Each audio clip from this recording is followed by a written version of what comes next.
vamos receber o nosso palestrante da noite, professor Antônio Nova. Por favor, professor.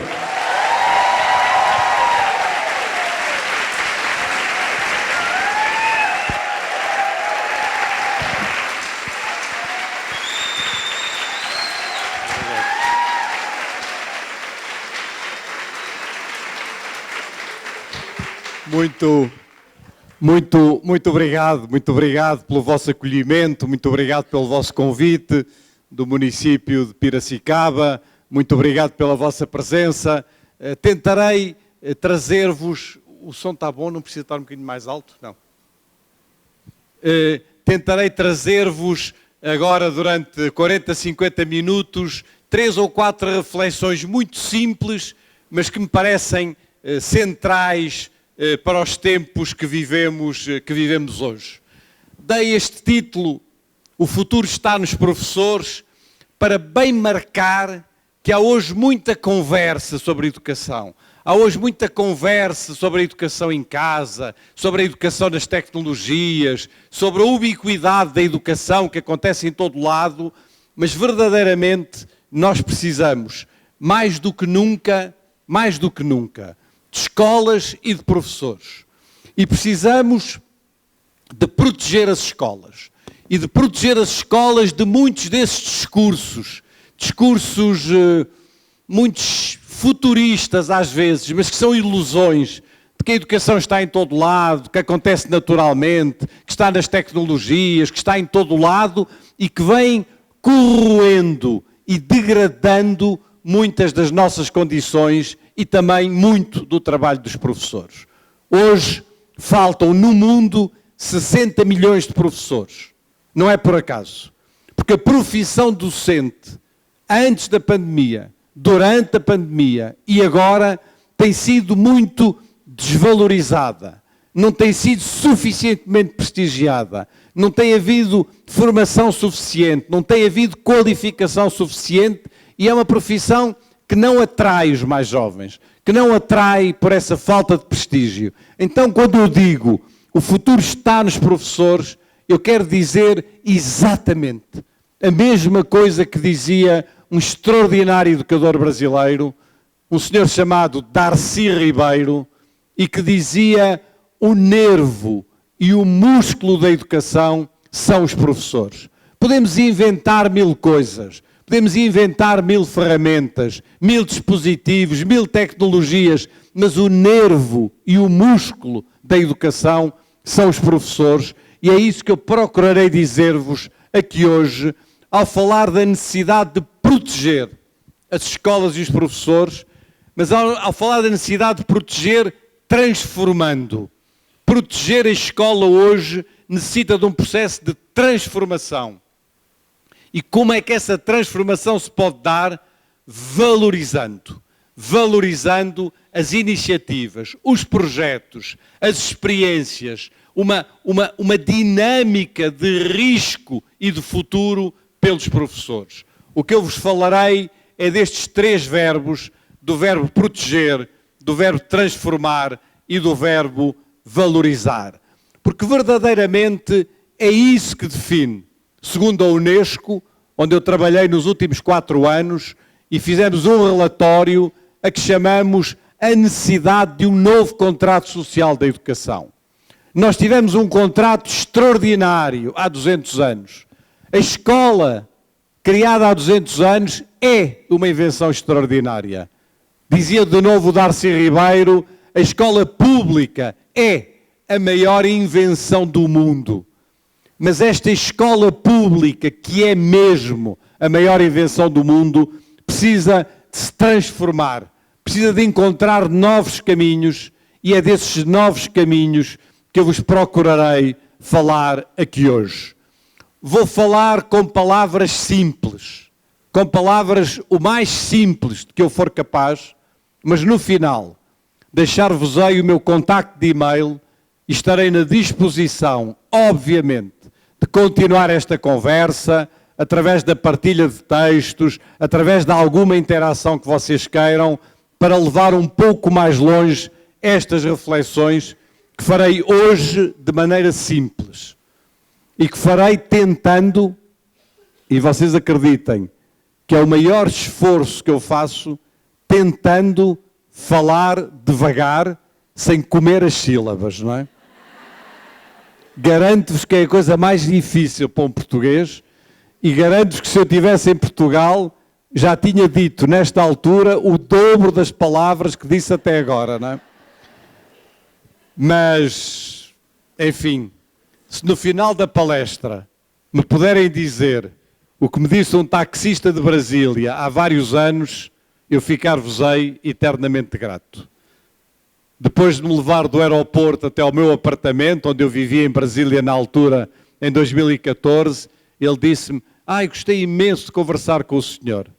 E eu respondi-lhe: também gostei muito de falar com o senhor, tinha sido uma conversa muito interessante sobre futebol, sobre política, sobre muitas coisas, não é?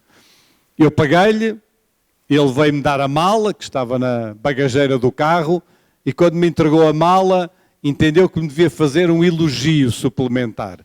Nós dizemos em Portugal, pôr uma cereja em cima do bolo, não é? Fazer assim um elogio mais. E virou-se para mim e disse: eu gostei muito de conversar com o senhor. E até lhe quero dizer uma coisa. O senhor, para um estrangeiro, até que não fala muito mal português, não é? Espero que vocês tenham a mesma, possam dizer a mesma coisa daqui a 40 minutos, não é? E neste processo de novo contrato social, para mim, um tema que é central e decisivo, é o de pensar a educação como um bem público e comum. Grande parte dos ataques à escola, grande parte da corrosão da educação pública vem de um conjunto imenso de lógicas de privatização, de grupos, dessa indústria global da educação, que está a tomar conta da educação no mundo, mas que não tem tanto poder no mundo. Não há nenhum país do mundo, em que ela tenha tanto poder como no Brasil. O Brasil é o exemplo maior dessa espécie de invasão, não é? De grupos, de indústrias, de empresas que estão a tomar conta da educação e que estão a tomar conta da educação pública. E por isso, falar num novo contrato social da educação é falar nesta afirmação da educação como bem público e comum, no sentido em que a Maxine Greene, uma extraordinária filósofa norte-americana que vinha das artes e educação, dizia nesta frase que eu tenho transformado num lema da minha vida nos últimos anos, dizia a Maxine Greene: não consigo imaginar nenhum propósito coerente para a educação se alguma coisa comum não acontecer num espaço público. Esta ideia do comum e do público é central. Num tempo em que muitos acham que as crianças podem ser educadas em casa. Sim, há muita coisa que deve ser feita em casa. Mas a escola pública é diferente da educação em casa. A importância da escola, o interesse da escola não é ser igual à casa. Não é ser igual à família. Não é prolongar a família. Não é ser igual à sociedade. É ser diferente. Porque na escola se fazem coisas que não se fazem em casa. Porque na escola há um tempo e um espaço protegidos em que se fazem coisas que não se podem fazer na sociedade. A importância da escola e da escola pública é ser diferente, não é ser um prolongamento da casa, nem um prolongamento da família, nem um prolongamento da sociedade. E é por isso que nos nossos discursos devemos afirmar a importância da educação e da escola pela diferença e não entrar neste discurso de que a educação acontece em todo lado, acontece em casa, acontece nas tecnologias, acontece na nuvem, acontece na sociedade.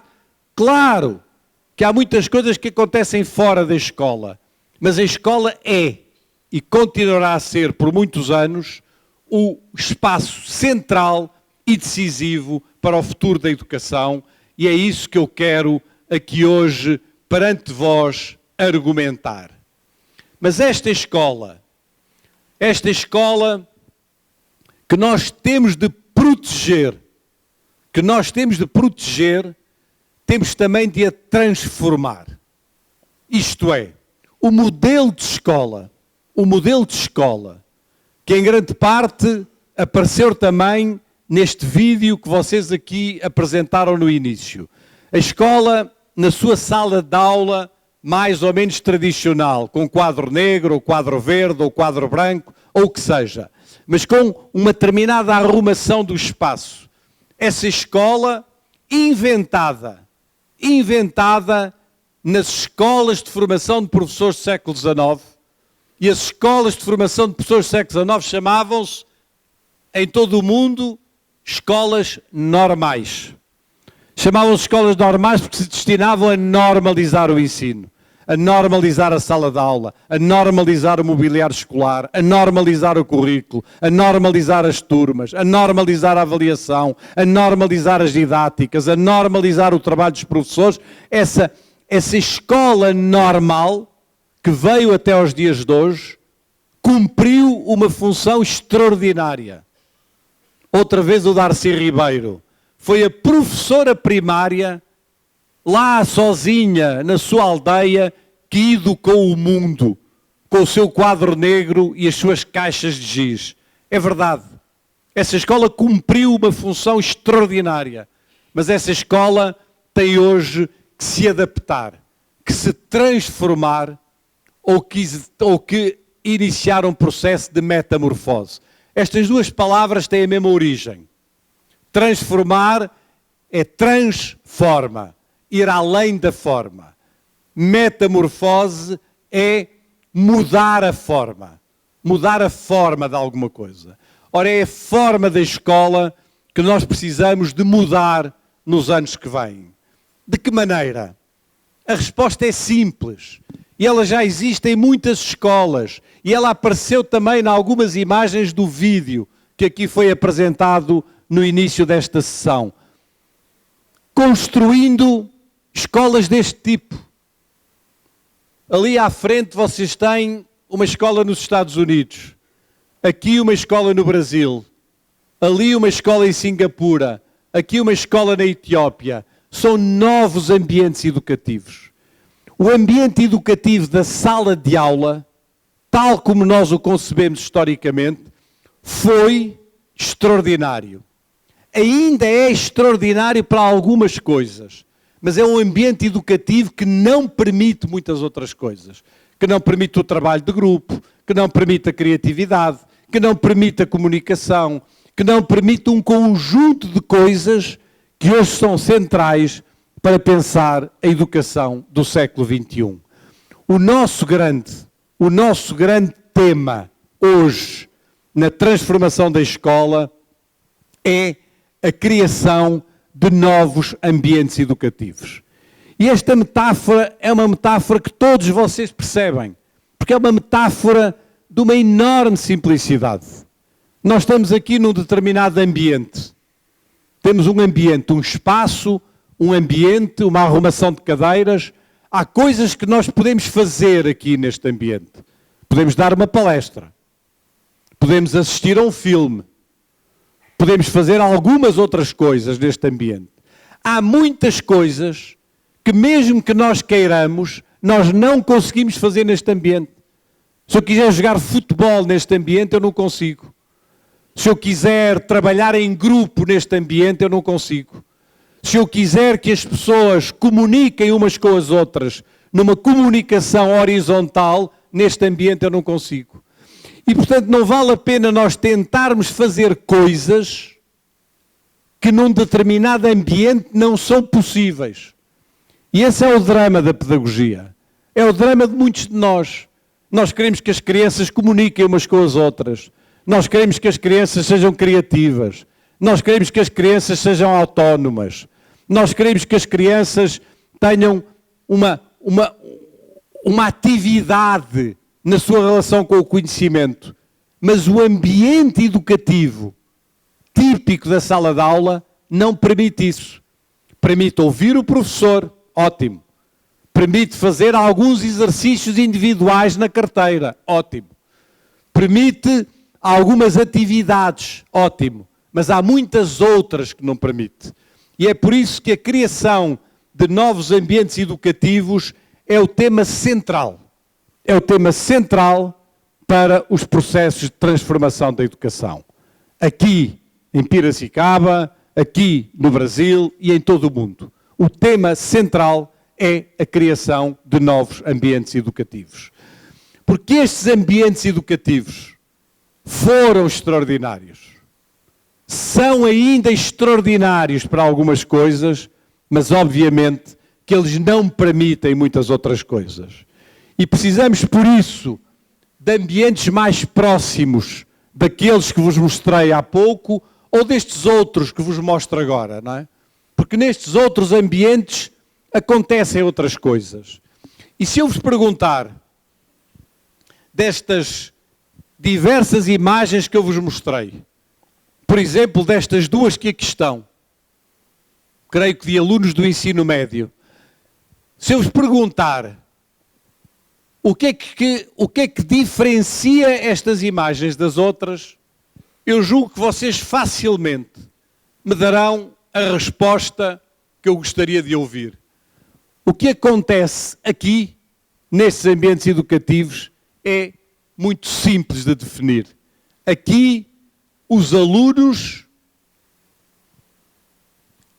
trabalham. Aqui, os alunos trabalham.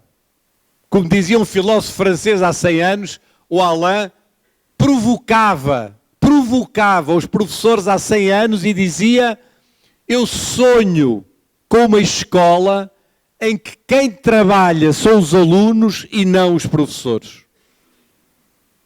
Aqui os alunos trabalham. Porque o grande problema da escola que nós inventamos, e bem, há 200 anos, é que foi uma escola inventada para que o professor ensinasse os alunos. Ainda bem. O professor tem muito para ensinar aos alunos. A relação entre um professor e os alunos é central. Mas esquecemos da outra parte da escola. E a outra parte da escola é que, por vezes, os alunos aprendem mais uns com os outros do que aprendem com os professores. Esquecemos dessa dimensão de pôr alunos a trabalhar com alunos, alunos a estudar com alunos, alunos a construírem o conhecimento com outros alunos, e isso é absolutamente central hoje. Com as ferramentas que temos ao nosso dispor, essa ideia é central. E claro que eu falo de trabalho, não no sentido de trabalho mecânico ou manual. Trabalho na escola é ler, é escrever, é estudar sozinho, é estudar em grupo, é pesquisar, é realizar projetos, é desenvolver temas, é fazer criações, é envolvermos-nos numa lógica de trabalho, em que os alunos estão lá inscritos no trabalho. Porque só desta maneira, é que conseguiremos aquilo que está sempre nas nossas bocas. Queremos a inclusão de todos, maravilhoso. Queremos uma escola da diversidade, maravilhoso. Mas naquelas escolas feitas para normalizar, elas foram feitas para normalizar e não para acolher a diversidade. Elas foram feitas para normalizar e selecionar e não para incluir. Naquelas escolas é muito difícil incluir, é muito difícil atender à diversidade. Aqui, à volta de uma mesa, ninguém pode estar excluído, ninguém pode estar esquecido nas filas de trás da sala de aula, passando lá anos e anos e horas sem ninguém atender ao que está a acontecer ali. E é por isso, atentem bem no que eu vos vou dizer, é por isso que, segundo a Unesco, metade dos jovens que saem da escola com 15 anos, metade, saem da escola sem terem aprendido praticamente nada. E nós perguntamos-nos, como é que é possível que jovens tenham estado, crianças e jovens, durante 9 anos, durante 10 anos, 5 horas numa escola, 6 horas numa escola e saiam de lá sem saber praticamente nada? porque estiveram esquecidos, porque estavam lá sem verdadeiramente lá estarem, porque ninguém os chamou a essa atividade de participação, essa atividade de inclusão, essa atividade de presença no trabalho escolar e no trabalho educativo. E isto é o nosso grande falhanço. O nosso grande falhanço, o nosso grande fracasso como educadores, foi que há 200 anos nós dissemos a escola é obrigatória. E se a escola é obrigatória, tem de ser para todos. E 200 anos depois, nós continuamos a dizer que a escola é obrigatória, mas 10% das crianças estão fora da escola. 300 milhões de meninos e meninas no mundo. E dos que estão dentro da escola, metade. 1 bilhão de jovens sai da escola sem saber praticamente nada. Não é possível que isto continue a acontecer. Não é possível. E isto só acontece porque aquela escola normal foi construída para isso. Eu ainda sou do tempo, vocês talvez não, mas eu ainda sou do tempo em que me ensinaram no magistério primário, ensinaram-me uma coisa chamada a curva de Gauss. O meu professor de metodologia ensinou-nos à minha turma que nós nunca podíamos dar notas boas a todos os alunos e nunca podíamos dar notas más a todos os alunos. E que o que nós devíamos fazer era fazer uma curva de Gauss. Isto é, 1/3 dos alunos eram bons, 1/3 dos alunos eram maus e 1/3 dos alunos eram médios. Eram mais ou menos, assim, não é? E durante décadas, os professores avaliaram as turmas sempre com esta ideia, de que 1/3 eram bons, 1/3 eram maus, 1/3 eram assim. E isto é uma coisa que ainda está na nossa cabeça. A ideia da seleção e não a ideia de promover todos à educação, de conseguir que todos sejam incluídos na educação, e é para isso que precisamos de novos ambientes educativos e de uma escola do trabalho. Porque todos, cada um à sua maneira, são capazes de aprender. Todos. Reparem, eu não quero ser demagogo, mas todas as crianças aprendem a andar. Aprender a andar não é uma coisa simples, que nós fazemos com 1 ano de idade. Não é uma coisa simples. Implica um trabalho cognitivo, implica um trabalho psicomotor, implica um trabalho de relação com os outros, implica um trabalho de relação com o espaço.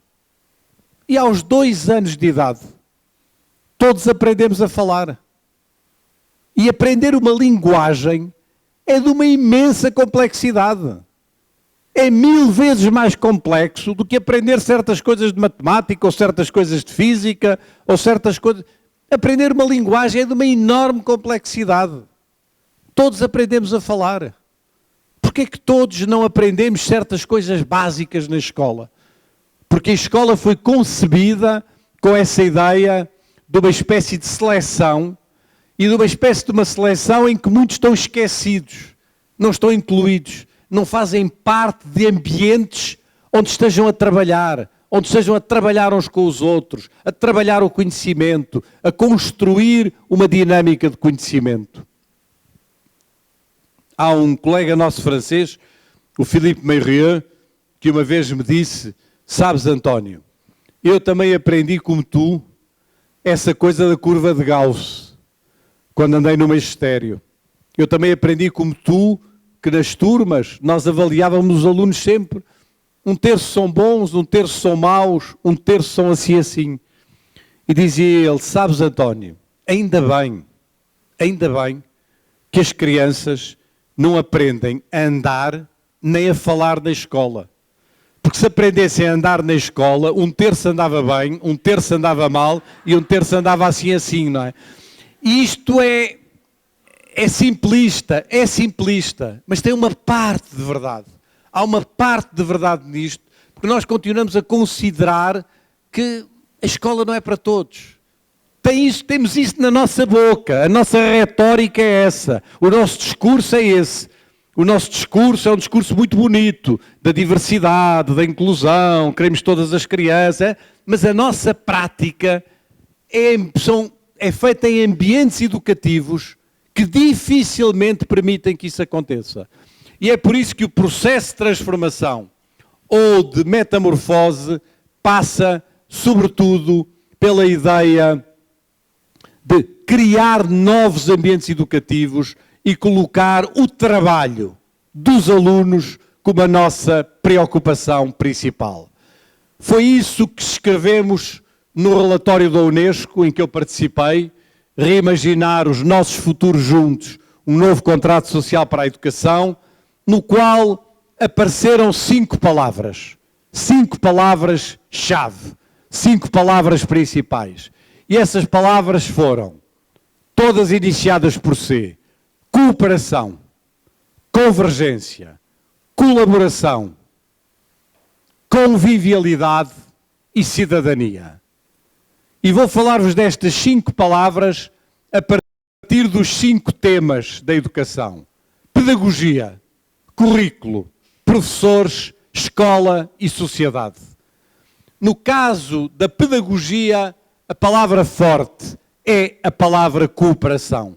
A pedagogia é cooperação. Cooperação neste sentido, mais importante do que dar aulas. Eu não digo que dar aulas não seja importante. Estou a dizer que mais importante do que dar aulas é conseguir que os alunos estudem e trabalhem uns com os outros em cooperação. É isto que é a nossa missão. A nossa missão não é preparar bem aulas, não é dar bem aulas, é conseguir que os alunos estudem e trabalhem uns com os outros e também connosco, obviamente, em cooperação. A cooperação é a palavra-chave da pedagogia. Do mesmo modo que a convergência é a palavra-chave do currículo. Já não se trata de ter grades curriculares muito elaboradas, muito especializadas, mas trata-se disto, de saber do que mais importante do que ministrar o conteúdo de uma disciplina, e eu não digo que o conteúdo de uma disciplina não é importante, estou a dizer que mais importante do que isso é conseguir que os alunos estudem temas, resolvam problemas, façam projetos. É assim na ciência. Estamos aqui num lugar que é também um lugar de ciência e de cultura científica. Nós, educadores, adotamos da ciência a taxonomia do século XIX, a taxonomia do tempo do progresso, do tempo, como se diz na vossa bandeira, da ordem e do progresso, no tempo em que as sociedades ainda acreditavam no progresso. E nesse tempo a ciência organizou-se no positivismo, pela matemática, pela física, pela história, pela biologia, pela geografia, etc. E nós trouxemos para dentro da escola esse currículo. E bem. Mas agora, no século XXI, temos de fazer exatamente a mesma coisa que está a fazer a ciência. E o que é que a ciência está a fazer? Está a organizar-se em grandes temas. Os temas da energia, os temas do clima, os temas da desigualdade, os temas da fome, os temas do género, os temas das cidades, os temas das mobilidades, os temas dos transportes, etc., da sustentabilidade. Esses são os grandes temas em que se organiza a ciência. Para os tratar, são precisas as disciplinas, certo. Mas a ciência organiza-se em grandes temas convergentes. Também nós devíamos começar a pensar o nosso currículo a partir da convergência e não a partir das disciplinas. E as disciplinas estão lá, sim, e são importantes, sim, mas são importantes para, nesta lógica de convergência de temas, problemas e projetos. Numa profissão que é a nossa, que tem que caminhar para uma maior colaboração. E tem de caminhar para uma maior colaboração, porque mais importante do que ser um bom professor individualmente, e eu não digo que ser um bom professor individualmente não seja importante, mas mais importante do que isso é trabalhar colaborativamente com os colegas. E sim, muitos que estão aqui têm razão. Para dar aulas, numa sala de aulas, individualmente, eu não preciso de colaborar com ninguém. E é por isso que os professores, muitas vezes, quando os responsáveis ou os pedagogos diziam que era preciso ter 2 horas de reunião ou 3 horas de reunião por semana, não gostavam dessas horas. Achavam que era uma perda de tempo. E tinham razão. Porque para dar uma aula sozinho à minha turma, eu não preciso de colaborar com ninguém. Mas para os novos ambientes educativos de que eu vos estou a falar, para o trabalho nesses novos ambientes educativos, a colaboração é central e é decisiva. Eu não poderei fazer nada sem a colaboração dos meus colegas e a nossa profissão tem de caminhar nesse sentido. Uma profissão e uma escola, que deve ser uma escola da convivialidade. E a convivialidade, ou convivencialidade, foi um termo inventado por um senhor chamado Ivan Illich, um grande amigo do Paulo Freire e com quem ele trabalhou durante muitos anos no início da década de 70, não é? Convivialidade. A escola tem de ser um lugar onde aprendemos a viver com os outros que são diferentes de nós, a respeitar as outras culturas, as outras crenças, as outras religiões, porque tão importante como os conhecimentos são os sentimentos, as emoções, as relações, aprender a viver com os outros. E isto não se aprende na escola da tecnologia, na escola da casa.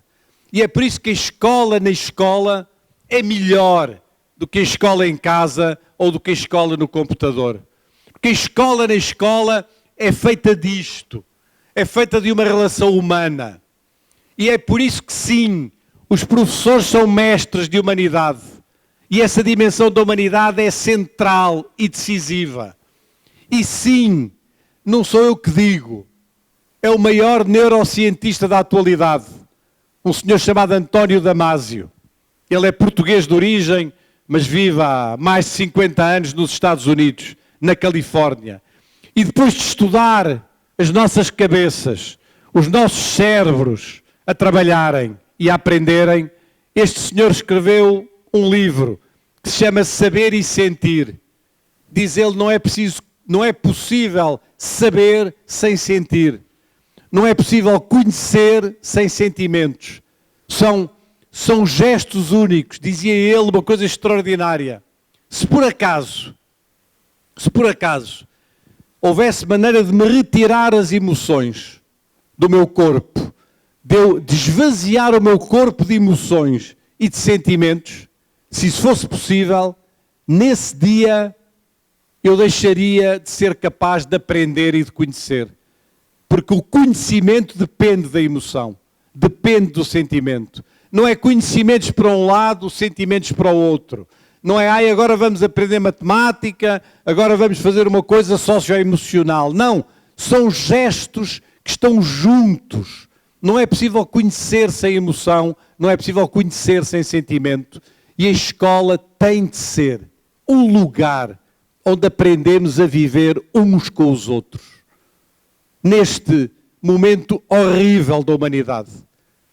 Temos uma humanidade fragmentada, temos uma humanidade dividida, temos uma humanidade em guerra por todo o lado, na Ucrânia, na Rússia, em Israel, na Palestina, sobretudo em África. As guerras invisíveis de África são as guerras mais horríveis do nosso século.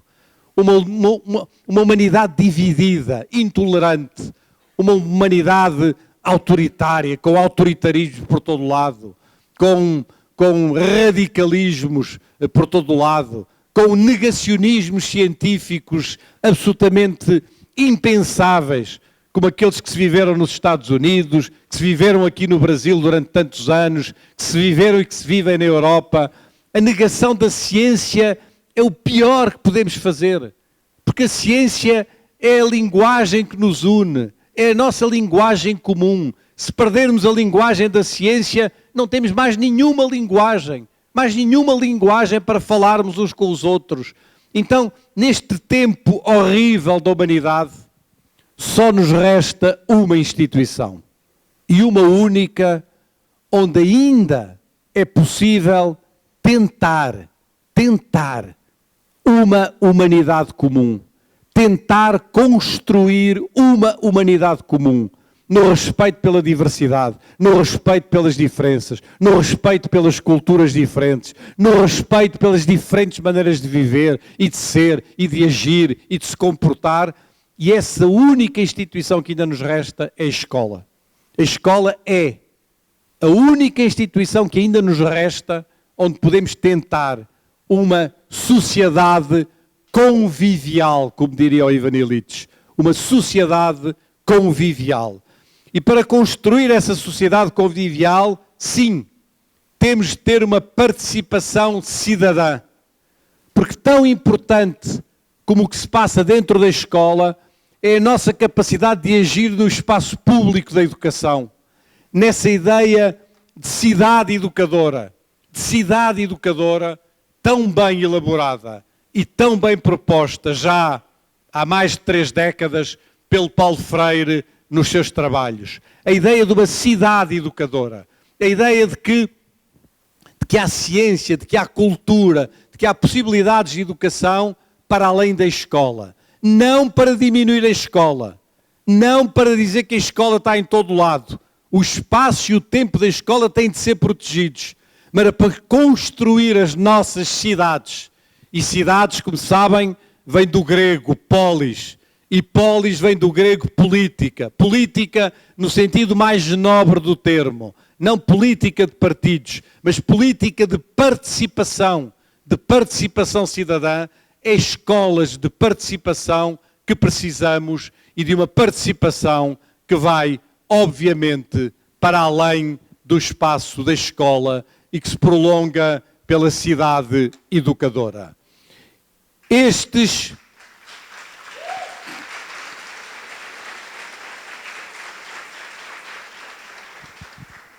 são os 5 temas do relatório da Unesco e do novo contrato social da educação.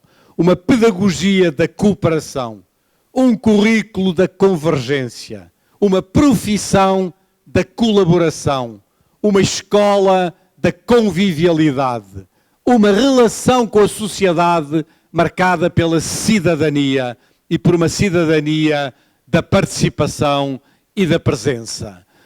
Então, se eu vos falei da transformação da educação, se eu vos falei da criação de novos ambientes educativos, se eu vos falei da ideia de que o trabalho é o elemento central desses novos ambientes educativos, se eu vos disse estas 5 palavras, cooperação, convergência, colaboração, convivialidade e cidadania, pergunto agora, quando me aproximo da fase final desta minha fala, o que podem os professores? O que podem fazer os professores? Como é que os professores podem contribuir para este tempo de transformação da educação? E aqui eu digo-vos, os professores podem envolver-se em iniciativas e projetos de mudança. Podem perguntar-se uns aos outros o que é que podemos fazer. Podem perguntar-se e fazer a pergunta que fizeram. Eu sei que há uma escola em Portugal que é muito conhecida aqui, que é a Escola da Ponte. O que os colegas da Escola da Ponte se perguntaram, era uma pequena escola pública, numa zona degradada de Portugal, uma escola pobre, uma escola difícil. E os professores daquela escola perguntaram-se o que é que podemos fazer de diferente. Como é que podemos trabalhar de outra maneira? Como é que podemos construir um novo ambiente educativo? E pouco a pouco, modestamente, humildemente, construíram aquela que é hoje uma grande referência e uma grande inspiração para todos nós. Os professores podem envolver-se e felizmente no mundo há milhares, milhões de experiências que estão a mudar as escolas e que estão a mudar a educação. Mas estas experiências não são ainda suficientemente conhecidas, não são ainda suficientemente partilhadas e é por isso que é importante que os professores percebam que para nós, para um professor, para uma professora, a felicidade não está tanto no ter, nem sequer no ser, a felicidade está no fazer. É esse fazer que nos pode retirar deste mal-estar em que estamos, desta situação difícil em que estamos no mundo. Nós só sairemos dessa situação de mal-estar através do fazer, através de nos envolvermos em iniciativas e projetos de mudança. Falei-vos já do Darcy Ribeiro, falei-vos também já do Paulo Freire. O Brasil tem um trio de extraordinários educadores do século XX, como provavelmente nenhum outro país tem. Porque além do Darcy Ribeiro, além do Paulo Freire, havia também um senhor extraordinário no Brasil que se chamava Anísio Teixeira. E o Anísio Teixeira um dia escreveu um texto em que ele dizia: eu já ouvi tantos discursos, eu já ouvi tantas teorias, eu já ouvi tantas coisas, eu já ouvi tantos projetos, eu já ouvi tanta coisa, que olha, meus amigos e minhas amigas, eu agora tenho, dizia o Anísio, um desespero mudo pela ação. Um desespero mudo pela ação. E o Darcy Ribeiro dizia-se um homem de fazimentos, e defendia uma ideia que é central para nós nos dias de hoje, que é a pequena utopia. A pequena utopia. Quando eu falo em envolver-nos em iniciativas e projetos de mudança, eu estou a falar dessa pequena utopia de que falava o Darcy Ribeiro. Porque essas iniciativas precisam depois de ser partilhadas e de ser publicadas no sentido de serem tornadas públicas para que os outros as conheçam. E este trabalho de partilha e de publicação no sentido primeiro do termo, de ação pública, publicação, ação pública, é central para construir um movimento público de transformação da escola. Porque dizia o Edgar Morin, o filósofo Edgar Morin, que eu encontrei nos 100 anos de vida. Dia 8 de julho de 2021, eu estive com o Edgar Morin em Paris. E o Edgar Morin tem agora 102 anos de idade. E continua a escrever, e continua a pensar, e continua a dizer-nos, como me disse a mim: António, há milhares e milhares e milhares de coisas extraordinárias no mundo que estão a acontecer. Mas estas coisas não se conhecem umas às outras. Estas coisas não partilham umas com as outras. Estas coisas não têm visibilidade pública. Estas coisas às vezes acontecem na escola do lado e nós não sabemos. Porque estamos à espera de uma teoria extraordinária que há de vir de Marte. Ou estamos à espera de uma reforma política extraordinária que há de vir da Lua. Ou estamos à espera de uma tecnologia fantástica que há de vir de Júpiter. E não vemos o que está ali ao lado. E não partilhamos, e não publicamos muitas coisas que muitas das professoras aqui já fazem, ou já pensam fazer. É aí que está o projeto de transformação da escola. E é por isso que me apetece...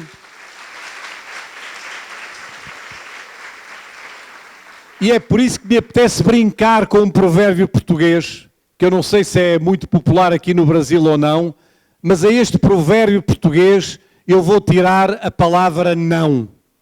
Vou tirar a palavra não e vou dizer o provérbio sem a palavra não. E o provérbio é: santos de casa fazem milagres.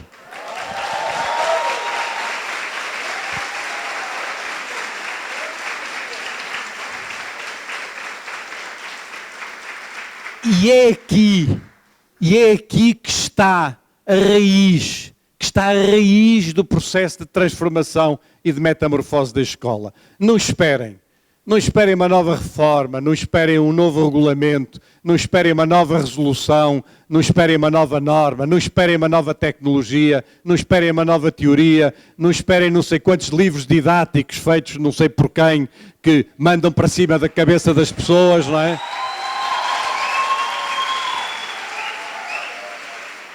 Não esperem essas coisas todas, que muitas vezes transformam os professores como um colega nosso costuma dizer, transforma os professores numa espécie de professores micro-ondas, não é? Isto é, a comida já vem toda preparada, é só pôr ali no micro-ondas 30 segundos, não é? Não é daí que vem o processo de transformação, nem no Brasil, nem em parte nenhuma do mundo, não é? Ele vem desse conjunto de iniciativas que estão a surgir. E é por isso, por exemplo, que eu, mal acabe esta minha estadia no Brasil, estarei cá mais uma semana, a primeira coisa que vou fazer quando chegar a Portugal, é um projeto que eu já tenho programado há muito tempo, eu vou escrever um livro, vou fazer uma viagem. E essa viagem chama-se Viagem Pedagógica por Escolas de Portugal. E vou visitar, vou pegar no meu carro e vou estar um dia em cada escola, em escolas diferentes, e vou escrever sobre elas. Para as pessoas, para dar visibilidade ao muito de extraordinário que já se faz em Portugal. E espero, um dia talvez, fazer também uma viagem pedagógica por escolas do Brasil, mas vai ser mais difícil. Porque Portugal é pequenininho e vocês são muito grandes. Vocês são um país muito grande, é muito difícil, não é? De carro é impossível, não é? Eu de carro posso fazer em Portugal. Começo numa ponta e acabo na outra, em 15 dias faço o país, não é? Mas aqui é mais complicado, não é? Mas eu perguntei-vos o que podem os professores e tentei responder-vos. Mas vale a pena agora, numa iniciativa do município, e eu volto a agradecer o vosso convite, perguntar e o que podem e o que devem os municípios. Perguntar o que é que pode ser uma responsabilidade política e uma responsabilidade de uma política municipal ao nível da educação. E atrevo-me a responder, não pelo Brasil, que não conheço, atrevo-me a responder por Portugal e pelo que eu acho que os municípios em Portugal devem fazer. Alguns estão a fazer, outros não. E o que devem é dizer, não vale a pena esperar coisas que venham de fora, vale a pena, isso sim, reforçar as escolas, reforçar a autonomia de organização, criar as condições para que os tais milagres de que eu vos falei possam acontecer. Porque os milagres não acontecem se não houver condições, não acontecem se não houver autonomia, não acontecem se não houver uma desburocratização do trabalho dos professores, se não houver uma flexibilidade do currículo, se não houver um conjunto de condições que de algum modo permitam que estes milagres aconteçam, não é? Porque se estivermos a exigir sempre a mesma coisa, a mesma burocracia, a mesma forma de organização das escolas, a mesma forma de organização do currículo, a mesma forma de organização do trabalho dos professores, se estivermos a impor-lhes um conjunto de coisas, achando que é assim que vamos resolver os problemas da educação, nós não daremos força a essa liberdade e essa capacidade de iniciativa que vem de baixo. É por isso que é tão importante valorizar as escolas e valorizar os professores, não é?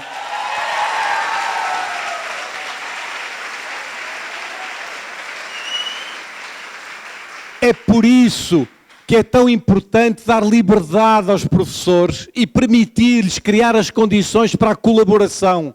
Porque as condições para a colaboração têm que ser criadas. Elas não nascem espontaneamente. Elas não nascem porque um dia à noite lembrei-me que isso era extraordinário. Não é preciso. É preciso construir essa liberdade e essa colaboração e também numa formação continuada, que não é fazer cursos e mais cursos e mais cursos e mais tecnologias, mas que é uma formação continuada entre pares, que é uma formação continuada entre nós, de partilha, de publicação, de tornar público o que fazemos, de reflexão coletiva.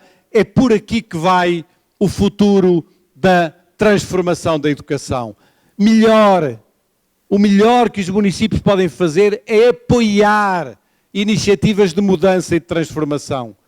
Eu estou-vos a dizer isto, iniciativas de transformação que às vezes vêm de professores, às vezes vêm de escolas, às vezes vêm de comunidades, às vezes, nem sempre, têm a colaboração das universidades, que muitas vezes andam distraídas em relação à educação básica e que precisavam ter um maior compromisso com a educação básica.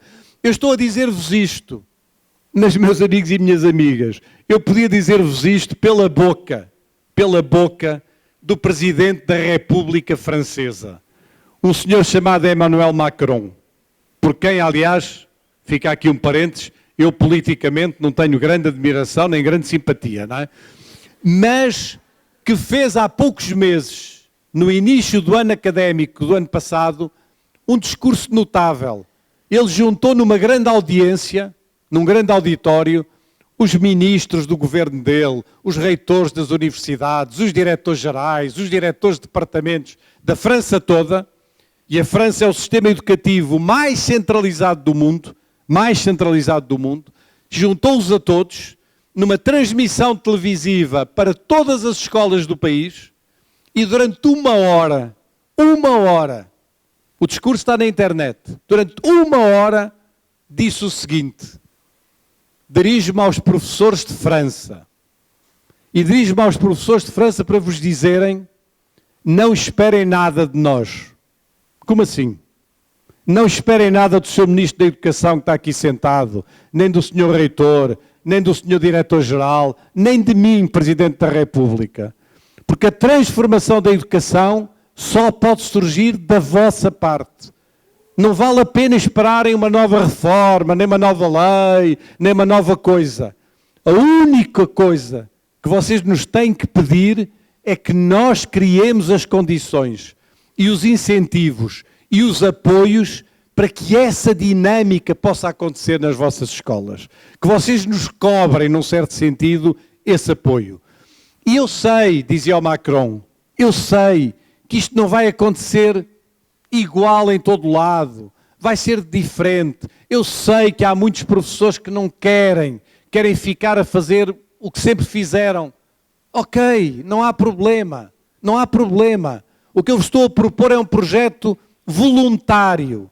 Aqueles que não querem, não vale a pena tentar, mas aqueles que querem, nós temos a obrigação de vos apoiar. Nós temos o dever de vos apoiar, porque em vocês podem ser um professor aqui, 3 professores acolá, uma escola mais além, é aí que estão as sementes do processo de transformação da educação, dessa metamorfose da escola de que eu vos falei. O melhor que podem os municípios é mesmo criar as condições para que isto aconteça. Porque verdadeiramente, e por aqui estou mesmo a terminar, verdadeiramente o futuro está nos professores, juntos, nos professores e nas escolas, juntos. Mas só uma escola diferente poderá ser transformadora. Não vale a pena, sinceramente, continuarmos a citar aquelas frases maravilhosas do Nelson Mandela: a educação é que muda o mundo, não é? Ou da menina Malala, prémio Nobel, não é? E merecidamente da paz, dê-me um lápis e um papel que eu mudarei o mundo. Tudo isso é verdade. A escola tem um imenso poder transformador. Mas para exercer esse poder transformador, ela própria, a escola, tem de se transformar. Só uma escola transformada é que pode ser transformadora. Só uma escola livre é que pode ser libertadora. Só uma escola diferente é que nos pode dar uma outra educação. E esse é o projeto que nós, meus amigos e minhas amigas, temos pela frente. Um projeto que, num certo sentido, estamos no Dia do Professor. Como sabem, o Dia do Professor em todo o mundo celebra-se no dia 5 de outubro. No Brasil celebra-se no dia 15, e no dia 5 de outubro, a Unesco, a Organização Internacional do Trabalho, a Unicef e a Internacional da Educação, a grande Associação Mundial de Professores, juntam-se para celebrar o Dia Mundial do Professor. E o ano passado fizemos este cartaz. E este cartaz tinha um lema, que foi o lema que eu vos procurei aqui trazer: a transformação da educação começa com os professores. Isto é dito não por mim, é dito pela Unesco e pela Organização Internacional do Trabalho, pelas Nações Unidas, é dito pela Unicef, é dito pela Internacional da Educação, a grande associação de sindicatos e associações de professores no mundo. E este ano, 2013, o cartaz, que ainda não existe em português, não sei porquê, mas eu não o encontrei em português, só o encontrei em inglês, diz assim, 5 de outubro de 2023, The teachers we need for the education we want. Os professores de que precisamos para a educação que queremos. Isto é, não vale a pena, não serve de nada querermos uma educação maravilhosa se não tivermos os professores que possam dar corpo a essa educação maravilhosa. E a Unesco, e a OIT, e a Unicef, e a Internacional da Educação, põem a tónica nessa ideia, na ideia de que precisamos de professores se quisermos mesmo uma educação diferente e uma educação transformada, e se quisermos mesmo que essa educação tenha um caráter público e comum. É por isso que me permito terminar com a capa do meu livro, que hoje tive a honra de poder autografar para alguns colegas e algumas colegas. E nessa capa do meu livro eu vou terminar fazendo uma pergunta. E a pergunta foi feita milhares de vezes e foi respondida milhares de vezes. Para que servem os professores? E há milhares de respostas possíveis. E muitas, se calhar, melhores do que aquela que eu vos vou dar. Mas a minha resposta hoje é: para que servem os professores? A minha resposta é: para libertar o futuro. Para libertar o futuro das nossas crianças. Para darmos um outro futuro às nossas crianças. Que elas não teriam se tivessem ficado apenas em casa. Ou se tivessem ficado apenas no computador. Para lhes abrir novas possibilidades de futuro. Para que elas possam ser outra coisa mais tarde. Para libertar o futuro das crianças. Mas também para libertar o futuro das sociedades. Os professores servem para libertar o futuro. Sim, mas aí vem a capa do meu livro. Os professores servem para libertar o futuro. Mas só se formos capazes de libertar o futuro dos próprios professores é que conseguiremos atingir este objetivo. Precisamos de libertar o futuro dos professores. Dar-lhes as condições, dar-lhes a possibilidade de irem mais além. Construir uma sociedade em que este futuro seja livre. Como eu vos dizia há pouco, citando, aliás, um filósofo polonês, mas que viveu sempre em França, o Jan Kelevich, e que dizia: nunca se esqueçam, que a liberdade é mais do que livre. Porque a liberdade, a verdadeira liberdade, é mais do que livre. Porque a verdadeira liberdade tem de ser libertadora. E é essa dimensão de uma liberdade libertadora que eu vos procurei aqui trazer hoje, insistindo na tónica da importância das escolas e dos professores, da importância da educação como bem público e comum, da importância de construirmos uma educação que liberte o futuro das crianças, que liberte o futuro das sociedades, mas que para isso liberte também o nosso futuro, o futuro dos professores. Muito obrigado.